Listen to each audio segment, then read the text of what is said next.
This is the moment most people don't realize they've been waiting for. The federal government may soon send refund checks to millions of Americans, and according to early projections, they could be larger than anything handed out during the pandemic. But before you start planning how to spend it, you need to understand what's actually being proposed, why it's igniting a political firestorm, and why the word refund in this context means something very different from the word stimulus. Because that distinction is everything, and if you don't understand it, you won't understand what's really at stake. Stay with me because this one connects directly to your bank account. Let's start with where most Americans actually are right now, because context matters here. Since 2020, the American household hasn't just been squeezed, it's been fundamentally restructured. Cumulative inflation has stripped more than 20% of purchasing power from the average household using official CPI numbers. If you isolate the essentials, food, housing, insurance, utilities, that effective inflation rate climbs closer to 30 to 35% in many regions. Credit card balances just crossed $1.1 trillion. Interest rates on those balances are sitting above 20%. More than 60% of Americans are living paycheck to paycheck, not out of recklessness, but out of mathematical necessity. And home ownership affordability is near the worst level in modern recorded history. You don't need a chart to feel that. You feel it at the grocery store. You feel it when your insurance renewal arrives. You feel it when you do the math at the end of the month and the numbers don't quite add up the way they used to. The two-income era is over. We've quietly entered what I've started calling the survival class economy, where the cost of stability is rising faster than the cost of luxury, and where survival requires the constant monetization of nearly every waking hour. People aren't just unhappy with the economy, they are financially underwater, and it's into this vacuum of desperation that a radical new proposal has been dropped. When a proposal surfaces that promises to put real money back into the hands of taxpayers, not borrowed money, not printed money, but your money returned, people pay attention, and they should. Because if this moves forward the way it's being described, the financial impact on ordinary households could be one of the most significant in the history of the Republic. Here's the core of what's on the table. The Trump administration has proposed recovering unused federal funds, money that was appropriated by Congress, allocated to various agencies and programs, but never actually spent, and returning a portion of that money directly to American taxpayers in the form of refund checks. The framing coming from the administration is deliberate and important. This is not being called a stimulus payment. It is not being described as government assistance. The language being used is refund. As in, this was your money to begin with, collected through taxes, and the government failed to spend it as promised, so it belongs back in your hands. The proposal is to treat the federal government not as a provider, but as a bloated corporation being forced to issue a massive dividend to its shareholders, and that shareholder is you. That reframe matters politically and psychologically. Stimulus carries baggage. It implies government intervention, deficit spending, borrowed money layered onto borrowed money. Refund implies accountability. It implies the government had your money, didn't use it responsibly, and owes it back. Whether you agree with that framing or not, understand that it is an intentional strategic choice, and it's one that lands very differently with a public that is increasingly skeptical of where their tax dollars actually go. Because if this plan succeeds, it breaks the old rules of spend it or lose it that have governed Washington for a century. And that realization might be the most explosive part of all. The checks being discussed could, depending on the final numbers, exceed what was distributed during the pandemic. And that is not a small statement. Pandemic payments reached 476 million individual transactions, totaling more than $814 billion. The suggestion that this program could surpass that scale means we are potentially talking about one of the largest direct transfers of federal money to private citizens in American history. To understand why this is happening at this particular moment, you need to understand the engine driving it. The administration has made the claim, loudly and repeatedly, that the federal government is hemorrhaging money, not through one single catastrophic program, but through thousands of small inefficiencies, duplicated roles, improper payments, outdated contracts, and agencies operating with budgets that haven't been seriously scrutinized in decades. The claim is that trillions of dollars over time have been spent on things that either don't work, duplicate other programs, or serve bureaucratic interests rather than taxpayer interests. To address this, the administration launched what it's calling the Department of Government Efficiency, a new initiative tasked with conducting sweeping audits across federal agencies with Elon Musk at the helm. The goal isn't just to cut spending, it's to harvest it. They aren't looking for pennies. They are looking for what they call administrative silt, billions of dollars essentially clogging the system. Think about the scale of the federal government. It is the largest employer and the largest spender on the planet.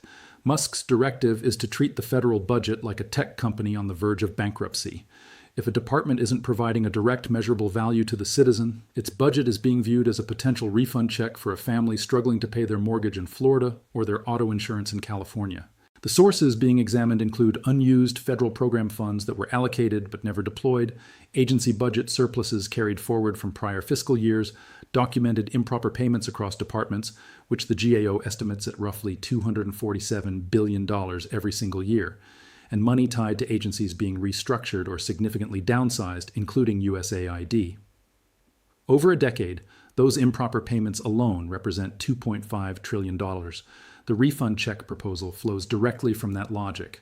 If the audits identify hundreds of billions in recoverable funds, the argument goes, those funds should go back to the people who paid them in, not get absorbed into new programs or rolled into future budgets. Here is where the story gets complicated, and this is the part most coverage skips over because it requires a few minutes to explain properly.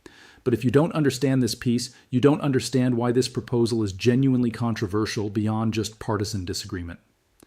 The legal instrument at the center of this plan is called impoundment. Impoundment refers to a president's ability to refuse to spend money that Congress has already approved. The concept has existed in American law for a long time, but it became deeply controversial during the Nixon administration, when impoundment was used aggressively to effectively nullify congressional spending decisions. Congress responded by passing the Impoundment Control Act of 1974, which significantly restricted the president's ability to withhold congressionally approved funds without explicit legislative consent. The current debate centers on a very specific constitutional question. Can a modern president legally decline to spend money that Congress has already authorized and appropriated, and then redirect those funds elsewhere, including back to taxpayers? Supporters argue yes, under certain circumstances, particularly when funds are unspent or when spending can be demonstrated to be improper or wasteful. Critics argue that the Impoundment Control Act draws a clear line, and that going around it would represent a direct challenge to Congress's constitutional power of the purse, arguably one of the most foundational powers the legislative branch holds. This isn't just a technical legal debate, it goes to the core of how the American government is designed to function. This sets up what could become a genuine constitutional standoff, one that hasn't been touched in 50 years. The separation of powers exists in part to ensure that no single branch controls the full flow of federal money. What we're watching is a deliberate test of where those lines actually sit. Critics, including figures aligned with the previous administration and state-level leaders in places like New York and California, have raised two primary concerns. The first is legality. If the administration moves to impound or redirect funds that have already been allocated, legal challenges are essentially guaranteed. States, municipalities, and organizations counting on that money to fund existing programs have already begun signaling their intention to fight in court. The second concern is more practical. Many of those unused federal funds aren't simply sitting in an account doing nothing. They are allocated to multi-year infrastructure projects, healthcare pipelines, and state-administered services. When a state builds a budget around expected federal disbursements, clawing that money back mid-cycle doesn't just create a legal dispute. It creates real operational disruptions that eventually land on real people, forcing states to raise local taxes or cut police and fire services. On the other side, supporters argue that the current federal spending model has become effectively self-perpetuating. Agencies consume their full budgets, not because the spending is necessary, but because unspent funds risk future budget reductions. In other words, the incentive structure rewards spending money regardless of outcome and punishes efficiency. From this view, the refund proposal isn't just a financial mechanism. It's a behavioral correction. Return the unused money, reduce the incentive to waste it, and force agencies to operate more like every household in America already has to. Set aside the politics for a moment and look at the economic argument, because there are legitimate concerns on both sides. Those in favor point to the immediate demand stimulus such payments would create. American households are under serious financial pressure. Direct cash in the hands of consumers tends to move quickly into the economy, paying down debt, covering deferred expenses, purchasing goods and services. The multiplier effect of that spending, particularly concentrated in middle and lower income households who are more likely to spend rather than save, could provide a meaningful short-term economic boost during a period when consumer confidence has been eroding. Those opposed raise a concern that is just as real: inflation. The last round of large-scale direct payments contributed, alongside supply chain disruption and energy price increases, to the inflationary spike that has defined the economic experience of the past several years, injecting another large volume of cash into the economy without a corresponding increase in productive capacity risks, reheating the very inflation that has been slowly cooling. The supporters counter that this isn't newly printed money. Unlike pandemic stimulus, which was largely funded by the Federal Reserve expanding its balance sheet, these refunds are intended to come from existing funds. By taking money away from the government sector, which is inherently bureaucratic and unproductive in its current form, and giving it to the private sector, they believe you are actually optimizing the economy. A family paying off a 22% interest credit card, they argue, is deflationary because it reduces the debt burden on the system. Now let's make this concrete, because abstract policy debates don't pay rent. If the refund checks move forward at the scale being discussed, we are not talking about the $600 or $400 checks that defined pandemic-era payments. Early projections suggest potential payments that could reach into the thousands per household, depending on the final structure and eligible population. Think about what $5,000, $7,000, or even $10,000 actually does to a household currently living in survival mode. It is the ability to pay off a credit card balance that has been compounding at 24% interest, effectively giving that family an immediate raise by eliminating a monthly interest payment that was eating their grocery money. It is the down payment on a reliable vehicle that allows a worker to stop relying on a gig platform that takes 30% of their earnings in fees. It is the buffer that allows a young couple to finally stop delaying family formation because they no longer fear a single $400 emergency will cascade into total financial ruin. It is the moment a renter can finally start building the deposit they need to stop throwing money into a lease and start building equity. For the top 10% of households who control 70% of the wealth, these checks are a footnote. But for the bottom 50%, who control just 2% to 3% of the wealth, a refund of this magnitude is a life-altering event. There's also a parallel track running alongside the refund check proposal that deserves attention. The Republican majority is simultaneously pushing for an extension of the tax cuts originally passed during the first Trump administration, many of which are set to expire. The strategy is layered and intentional. The refund check handles the past, paying off the debt and the inflation tax of the last 5 years. The tax cut extension handles the future, lowering the cost of living by allowing workers to keep more of their hourly wage going forward. Supporters call this double-layered stability. Lower taxes increase take-home income over time, but don't create the same immediate behavioral impact as a direct lump sum payment. The combination of both, reduced ongoing tax burden plus a one-time return of allegedly wasted funds, is being positioned as a two-phase boost to household financial flexibility. As a political product, that combination is designed to be very difficult to oppose without appearing to argue against people keeping more of their own money. Whether that math works at the federal budget level without adding to the deficit in ways that create their own downstream problems is a question economists will be debating for years. But the political intention is clear. Shift the burden of proof from the taxpayer, prove why you should keep your money, to the government, prove why we need to take it. Critics call this a structural risk that could widen the very K-shaped economy it claims to fix, because those with financial intelligence will use the refund to buy the assets that are already inflating, real estate, equities, and income-producing investments, while those without it may find themselves right back where they started, only with higher prices for groceries and gas. But there is a deeper, more subtle shift at play here. As we've analyzed throughout this video, the last 5 years have taught Americans that security is temporary and that replacement is easy. That psychological damage is real. It's what has frozen the housing market. It's what has stalled family formation. It's what has made an entire generation afraid to move, afraid to fail, and afraid to dream. If this refund plan succeeds, it does more than fix bank accounts. It attempts to fix the American spirit. It sends a signal that the old rules, where the government grows while the middle class shrinks, are being challenged. It suggests that normal life shouldn't require extraordinary financial awareness, 3 income streams, or perfect financial timing just to stand still. That psychological shift is arguably more powerful than any single check. Because when people feel financially stable, they invest in the future, they start businesses, they take risks. And when enough people take risks at the same time, the entire economic machine shifts from preservation to expansion. But here is the uncomfortable truth. Nobody knows yet whether any of this actually arrives. The audits being conducted by the Department of Government Efficiency are active but not complete. The legal debate over impoundment has not yet been fully tested in federal court. The legislative framework for actually distributing refund checks has not been finalized. The political negotiation between the administration and Congress over the broader spending and tax package is ongoing with no definitive timeline.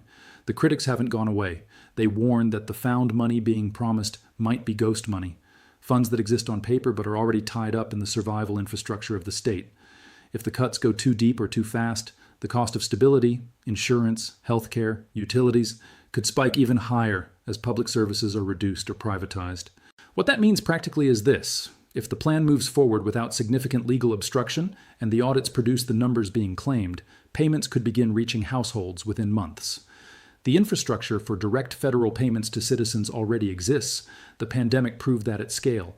But if legal challenges freeze the impoundment mechanism, if the audit numbers fall short of projections, or if congressional opposition creates a legislative bottleneck, the money flows back into the federal programs and agency budgets it was originally allocated to. The window closes. And the households that were counting on it are exactly where they started. That uncertainty is not an accident of timing. It is the structural reality of how large-scale federal policy changes actually work. They do not arrive in clean, announced packages. They emerge from a contested process, and where you end up depends enormously on which pressures win. Pull back and look at everything this proposal sits inside of. An economy where the baseline cost of normal life has risen faster than wages for 4 consecutive years. A housing market that has frozen out a generation of would-be buyers. A credit system that has quietly turned from a financial tool into a survival mechanism for millions of households. A job market that looks strong on the surface but is quietly eroding quality and security underneath. Into that context, a proposal arrives that says, the government had your money, didn't use it well, and owes it back. Whether or not the mechanics work exactly as described, the reason this idea has traction is not complicated. It's because the financial experience of ordinary American life has been deteriorating in ways that official narratives consistently understate, and people are paying very close attention to anything that speaks directly to that gap. A healthcare system where a single unexpected diagnosis becomes a financial catastrophe, even for the fully insured. An insurance market where premiums climb year after year with no corresponding improvement in coverage or service. The details will determine everything here. The legal outcome will matter enormously. The audit numbers will matter. The congressional negotiations will matter. The timing will matter. But the underlying demand for real accountability over federal money and real relief for households that are stretched thin, that isn't going away regardless of what happens to this specific proposal. And if this plan moves forward, it proves something that will shake the political establishment to its core, that the government had the money all along. It just chose to spend it on itself. So here's the real question worth sitting with, as all of this continues to unfold in real time. Would you rather see a direct refund check arrive in your account, your money returned from a government that didn't spend it as promised, or would you prefer those funds translated into lower taxes that increase your take-home pay month by month? Refund check, lower taxes, or both, and tell me why. Drop your answer in the comments right now, because the next installment goes much deeper into the forces that will ultimately determine which households come out of this period financially ahead, and which ones get left even further behind than they already are. If you're not subscribed, you're going to miss the part where this all starts to connect. Stay with me, we're just getting started.